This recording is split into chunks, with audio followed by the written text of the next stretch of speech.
Bonjour Nicolas. Bonjour Romain.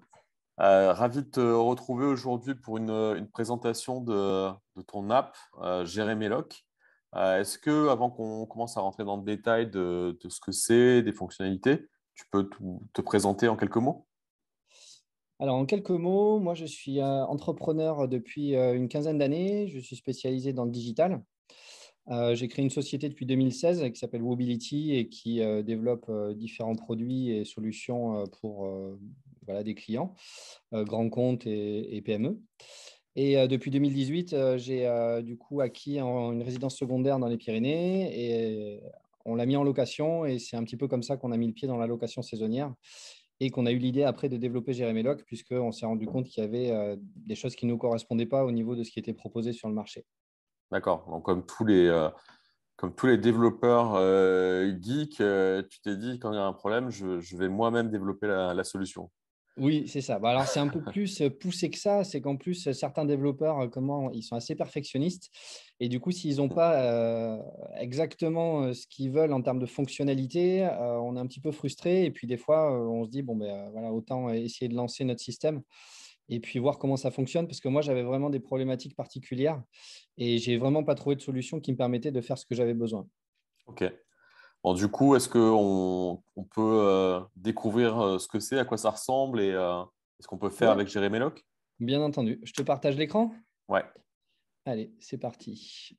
Alors, partage d'écran. Tac. Partager l'écran. Donc OK. voilà, donc gérer mes locks, l'écran s'affiche bien. Ouais, c'est bon. Donc gérer mes locks, nous, le pitch un peu qu'on met en avant, donc c'est que c'est une application gratuite qui permet de gérer en direct les locations saisonnières et qui permet d'automatiser justement toute la partie suivi et réservation. Donc jusque-là, tu vas me dire, il y a rien de révolutionnaire par rapport à ce qui est déjà présent sur le marché. Mais après, nous, on a quand même des spécificités qui font que on se différencie. Alors, Ah oui. juste à qui ça s'adresse principalement? Alors, depuis le projet, moi, je l'avais construit à la base pour du B2C, c'est-à-dire plus des personnes qui passent par le Bon Coin, Ouais, puisque je ne comptais pas forcément concurrencer du Airbnb. Je comptais proposer une alternative, surtout, et un complément logiciel au Bon Coin, parce que j'arrivais à trouver des locataires par le Bon Coin. Mais par contre, le contrat de location, il fallait que je le gère à la main, les suivis, les entrées-sorties, le planning, le surbooking, les paiements. Enfin, d'accord. voilà, toute cette partie-là, logicielle, je n'ai pas trouvé d'outil qui me permettait de le mettre en place. Et notamment aussi une partie inventaire, où moi j'ai une problématique, c'est que je suis sur Bordeaux et mon appartement est dans les Pyrénées. Mhm. Et la conciergerie, moi, ne me permet pas de faire l'état des lieux en pleine saison. Et donc, du coup, là, je suis en train de développer un système d'inventaire à distance qui permet aux locataires entrants de faire l'état, enfin, ce n'est pas un état des lieux juridiquement parlant, puisqu'il faut que les deux parties soient sur place, mais c'est Mhm. plus un inventaire informatif qui permet aux locataires entrants, en recevant un SMS ou un QR code, de faire le tour de l'appartement, de nous dire s'il est propre, s'il y a des choses cassées ou qui manquent. D'accord. Et du coup, moi, ça me rassure parce que ça me permet de savoir l'état de mon logement dès qu'il y a une personne qui arrive. Ça me permet éventuellement de gérer les litiges. Et avec Jéréméloc, en plus, j'ai un contrat de location saisonnière qui se génère automatiquement et qui se signe en un clic. Donc, du coup, j'ai plus de problématiques que j'avais avec Le Bon Coin, de devoir saisir tout ça à la main et de devoir l'envoyer. Les personnes, il fallait qu'elles l'impriment. Si elles n'avaient pas de scanner, si les personnes étaient un petit Donc, peu âgées. Bon, enfin, voilà, c'est… si je résume, c'est par rapport à ma question de à qui ça s'adresse, Oui. c'est fait pour les propriétaires. Alors, À la base, à la parce que base, c'est ton besoin primaire, ouais, c'est la problématique que tu avais toi. Donc, en à la fait, si je base, c'est… comprends bien, je vais essayer de retranscrire ce que moi j'ai compris.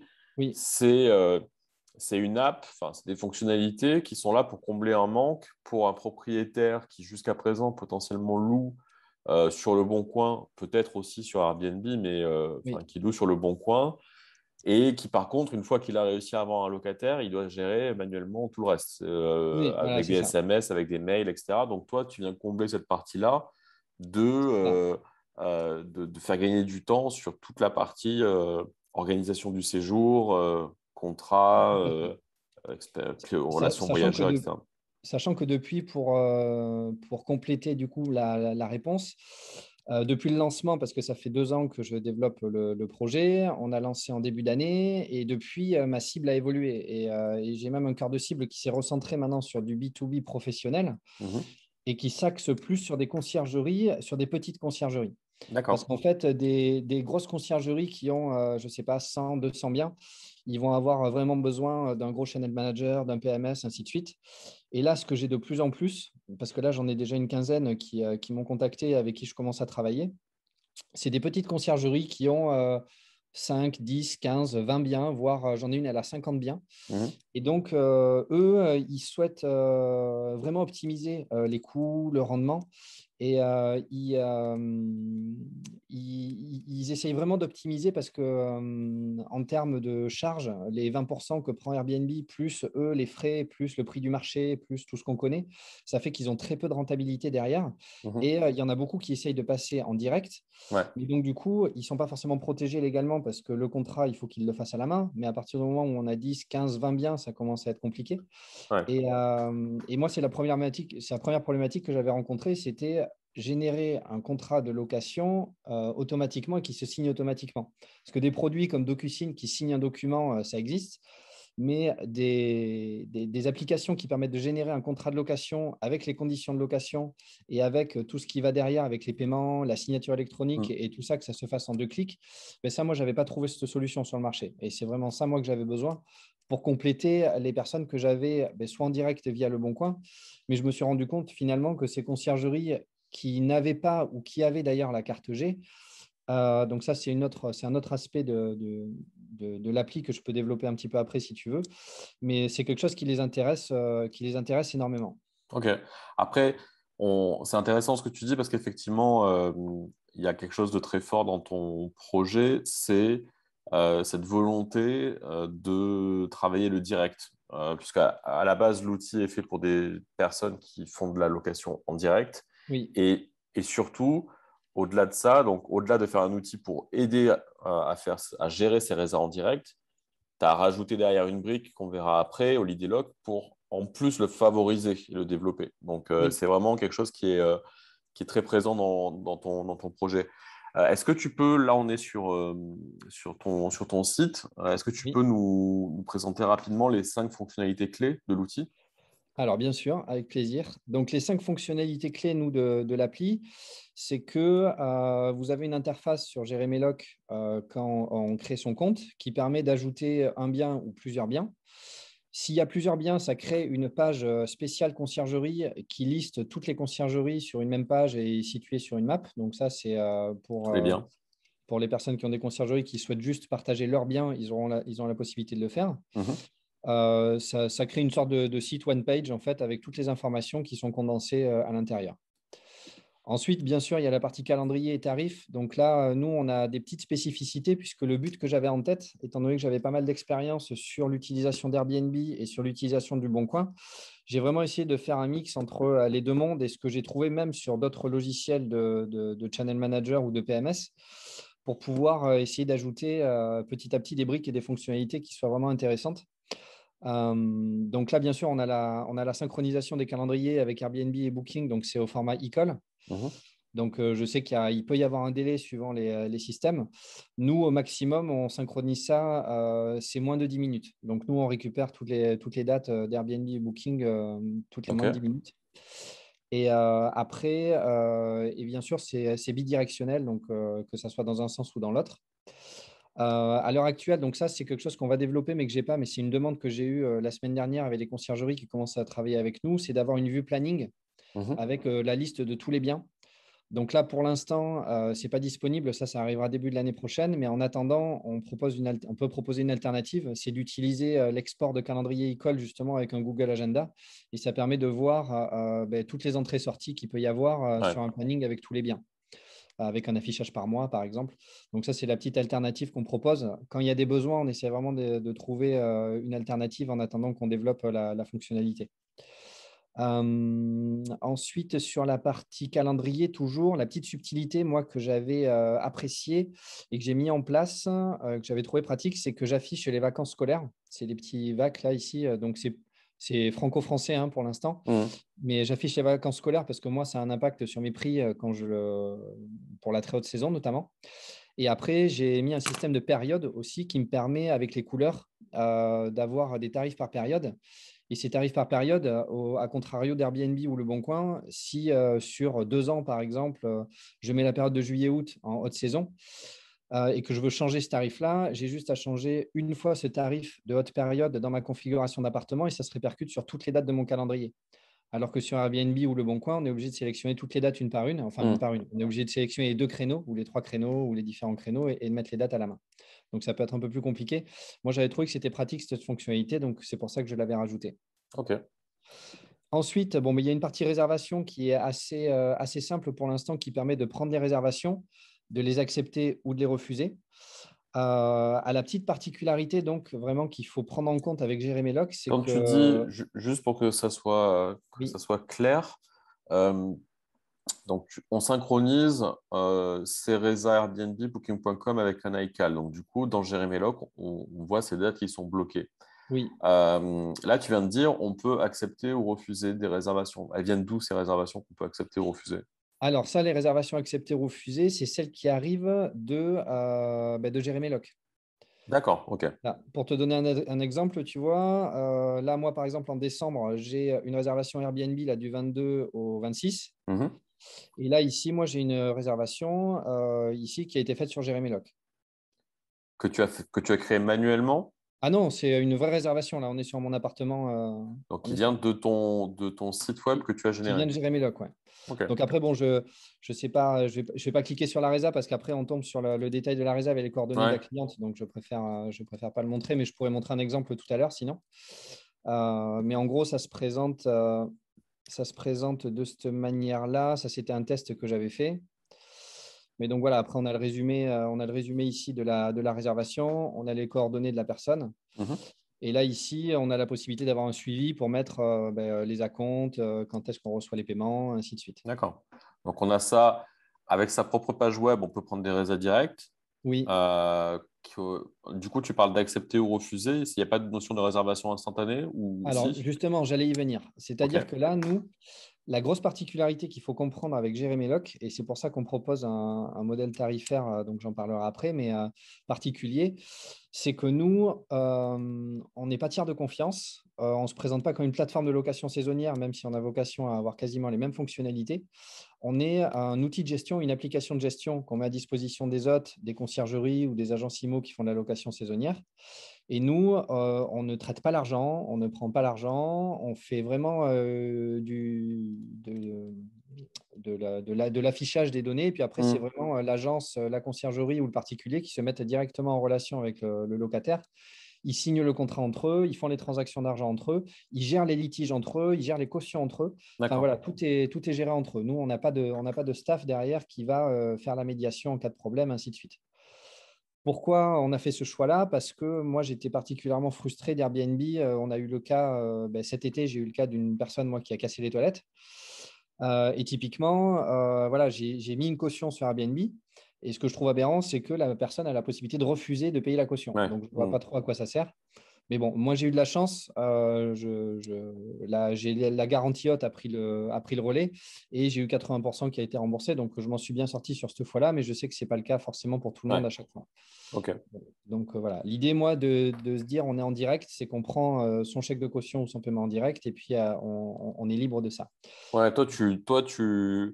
tu apportes des outils qui permettent de faciliter la relation entre l'hôte et le voyageur et qui va aider l'hôte à mieux gérer ses réservations, etc. Exactement. Mais après, il reste quand même cette relation directe qui se fait entre les deux pour la Oui, partie exactement. prix, contrat, paiement, etc. Exactement. Nous, on apporte l'outil pour simplifier justement tous ces échanges et toute cette gestion. Ok. Et pour répondre à ta question, à l'heure actuelle, donc, les personnes peuvent réserver. Une fois qu'il y a une demande de réservation qui est faite, l'autre reçoit une notification et il a la possibilité effectivement de valider ou de refuser la réservation. Mhm. S'il la refuse, il n'a pas de pénalité, comme ça peut être le cas sur Airbnb, par exemple, aussi.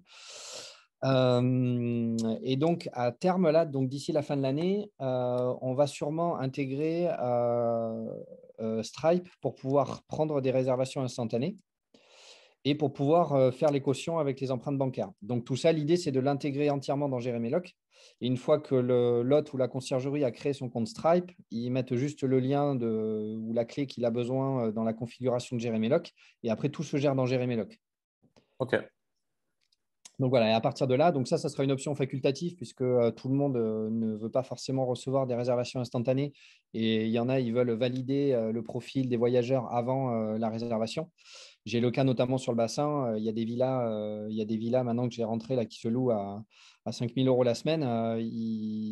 Mais typiquement, voilà, ils veulent pas des groupes de 15 ou 20 jeunes qui arrivent dans la villa pour faire la fête, quoi. Donc, ça, c'est des personnes qui peuvent filtrer du coup en amont. OK.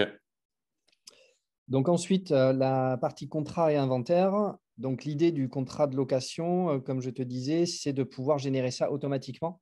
Donc là, on a créé c'est un espèce de Word, en fait, tout simple, qui permet de rentrer exactement ce qu'on veut. Donc là, on est libre au niveau texte de mettre ce qu'on veut.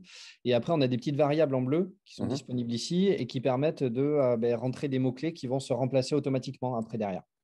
Donc, on a un aperçu et lorsque la personne elle fait sa réservation, elle a le contrat qui s'affiche et elle a un bouton pour signer électroniquement le document. D'accord. Et une fois que l'hôte a accepté et signé lui aussi le contrat, il est envoyé au format PDF par mail et il est stocké aussi sur Jéréméloc.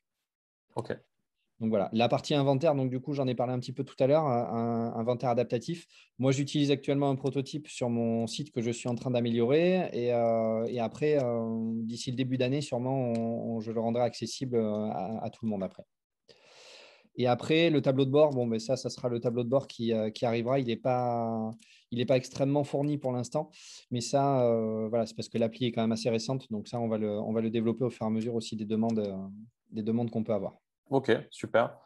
Donc, on a une bonne idée de l'outil et de ce qu'on peut faire avec. Donc là, tu nous présentes justement la question qui vient derrière. C'est combien ça coûte tout ça, d'utiliser Oui. Jéréméloc?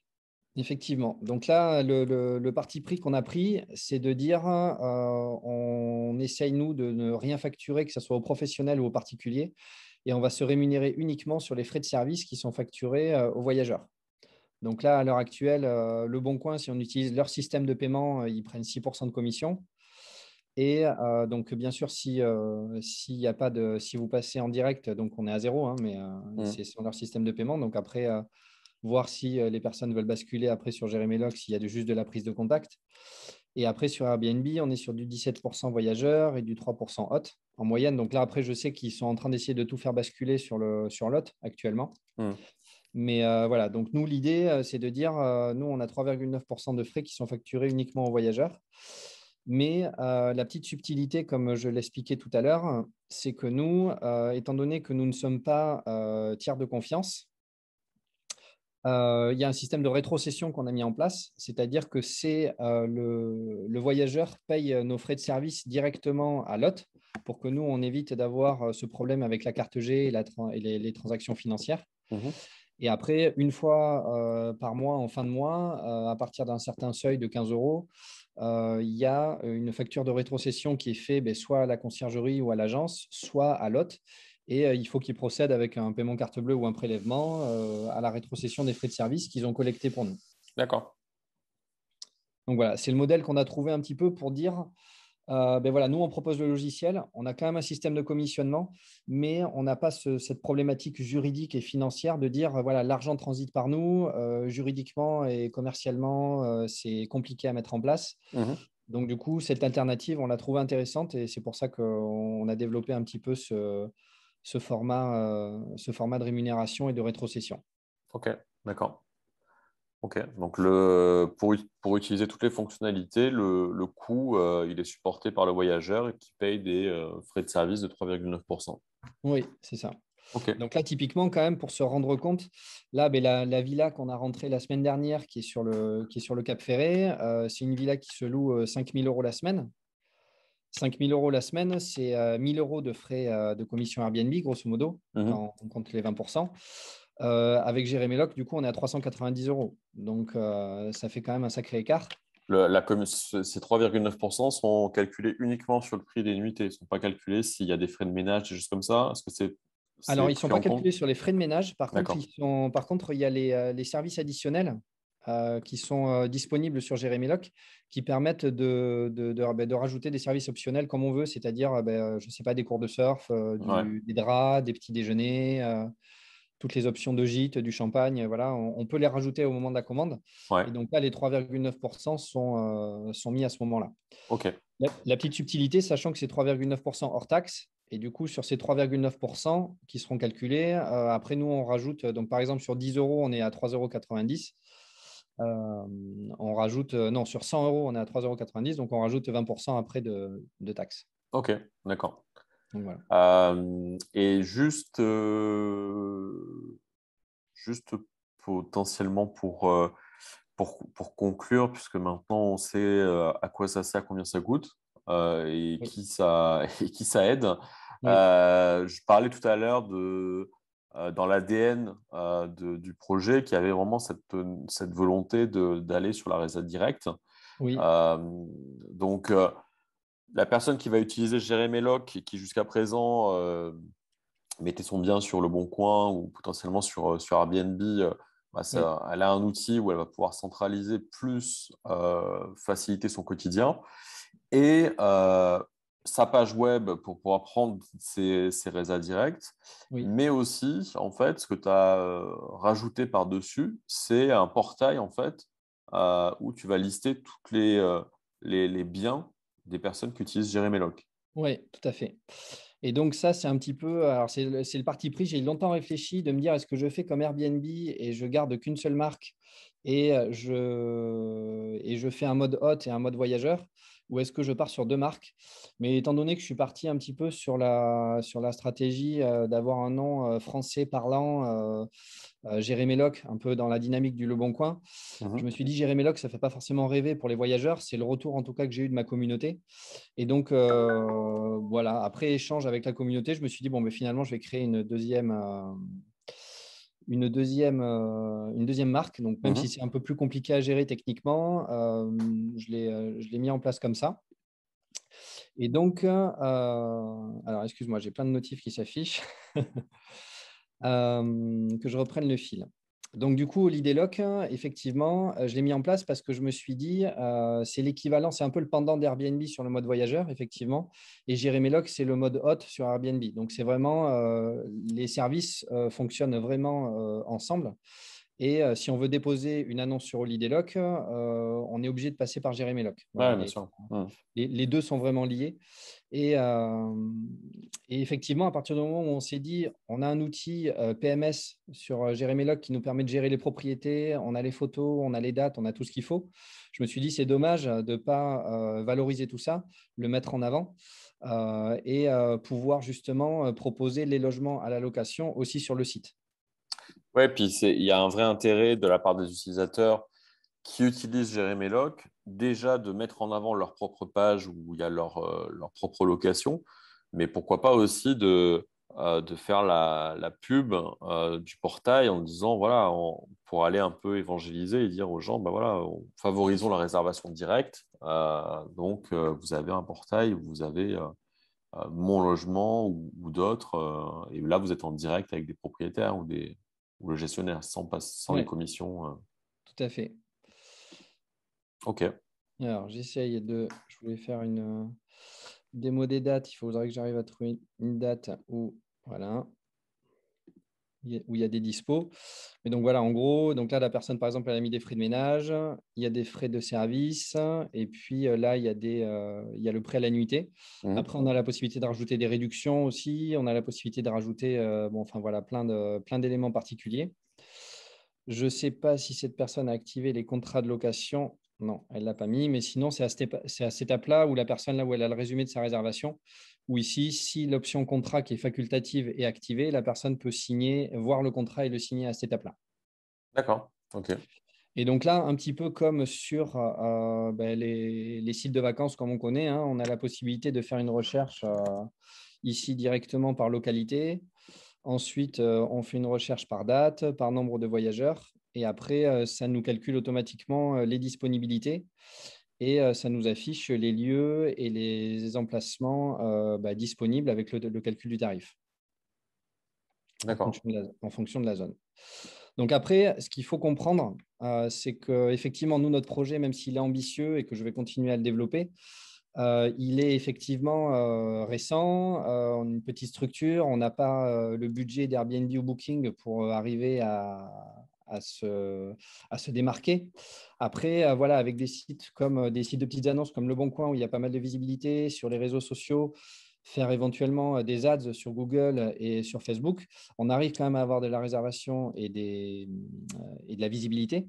Par contre, ce que je conseille aux conciergeries, justement, ou aux agences qui travaillent avec nous, s'ils veulent économiser ces 16% globalement de commission, qui peuvent répartir après comme ils veulent, hein, c'est soit ils font 8% de réduction pour le locataire et puis eux, ils se prennent le reste. Enfin, Mhm. voilà, ils dispatchent un petit peu ça comme ils veulent. Mais l'idée, c'est que ces 16%-là, s'ils veulent pouvoir avoir une chance de les avoir et de les optimiser, il faut appliquer un petit peu des techniques de revenu management, c'est-à-dire aussi de dire, il y a tellement de trafic sur Airbnb, Booking, ainsi de suite, que si le logement il est loué 6 mois à l'avance ou un an à l'avance, bah déjà, c'est que le tarif il est probablement trop haut. Et en plus, pour se donner la chance de pouvoir le louer par Jérémy Loc, moi, ce que je fais typiquement, c'est que bon, moi, je le fais sur mon logement. Je l'ai testé et je sais que ça fonctionne. C'est que je me bloque, par exemple, les périodes de juillet-août et les mois de février jusqu'au dernier moment, c'est-à-dire jusqu'à fin juin, par exemple. Mhm. Je fais de la pub, moi, sur les réseaux sociaux, avec Holiday Lock, ainsi de suite, et j'engrange le maximum de locataires en direct. Et après, quand je suis à J-7 d'une arrivée, par exemple, et que la semaine n'est pas louée, j'ouvre la date sur Airbnb. Ouais. Et là, quand on est en pleine saison, enfin là, j'ai eu le cas encore, j'ai eu une conciergerie qui est en train de s'ouvrir, là, avec qui je suis en train de faire un partenariat. Ils ont mis 5 villas sur le bassin le 6 juillet. Mhm.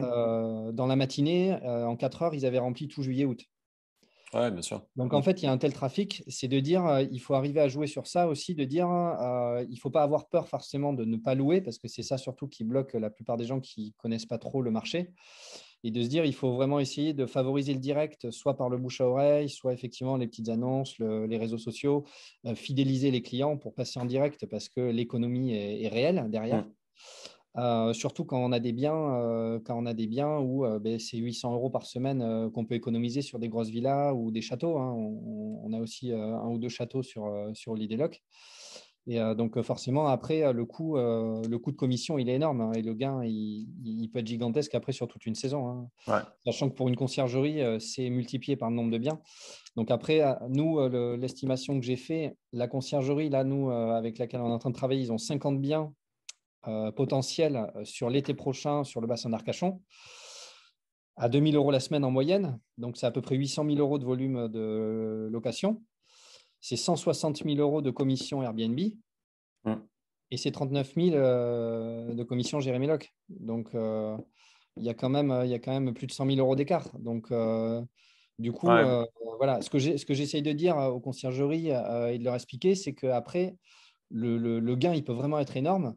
Et même s'ils ont peur de ne pas forcément avoir loué et de laisser tourner, il suffirait qu'ils investissent que 5% de ce montant-là à gagner potentiel et de dire on investit 1500, 2000, 3000 euros dans des ads sur Google ou Facebook pour sponsoriser nos annonces, soit sur notre site, soit sur Holiday Lock avec notre page conciergerie. Bon, ben, ça va se louer. Enfin, voilà, j'en mettrai ma main à couper que ça va se louer Mhm. parce que si les biens sont de qualité et qu'ils sont bien placés, nous, je sais que sur le bassin ou à la montagne, à Saint-Lary, là où on a notre logement, mais voilà, on est obligé de refuser des personnes tellement il y a de demandes. Donc les locataires, ils sont là. Après, il faut juste être patient, les trouver au bon moment et avoir la bonne stratégie. Ouais. Non, mais c'est intéressant comme suggestion et approche. Ouais. Ok. Bah, écoute, je pense qu'on a fait le tour et en tout cas, l'idée, c'est que les personnes qui vont découvrir Jérémy Loc aujourd'hui puissent aller sur le site et puis tester, puisqu'on a vu qu'il y a de toute façon, il n'y a pas de risque à tester, il n'y a pas de coût non plus, donc au Mais pire, non, ça ouais, marche. tout est Donc, gratuit. Et nous, c'est vrai que là, on est dans une phase de lancement où, pour l'instant, on a 350 biens à peu près sur le site. Mais là, mon objectif, ça serait d'en avoir 1500 d'ici la fin de l'année parce que nous, économiquement, pour atteindre notre seuil de rentabilité, c'est important qu'on arrive vite à rentrer aussi des biens. Mhm. Donc, il ne faut pas hésiter, s'il y a des personnes qui croient aussi en ce projet et qui ont envie de le soutenir, à mettre leurs biens en location sur le site parce que ça nous aiderait vraiment à le lancer. Ok, super. Bah, écoute, on va essayer de partager ça le plus possible et que le maximum de personnes qui se reconnaissent par rapport à l'outil, aux fonctionnalités, aux valeurs, etc., viennent le tester. C'est très gentil. Merci beaucoup, Romain. Merci beaucoup, Nicolas. À bientôt. À très bientôt. Au revoir.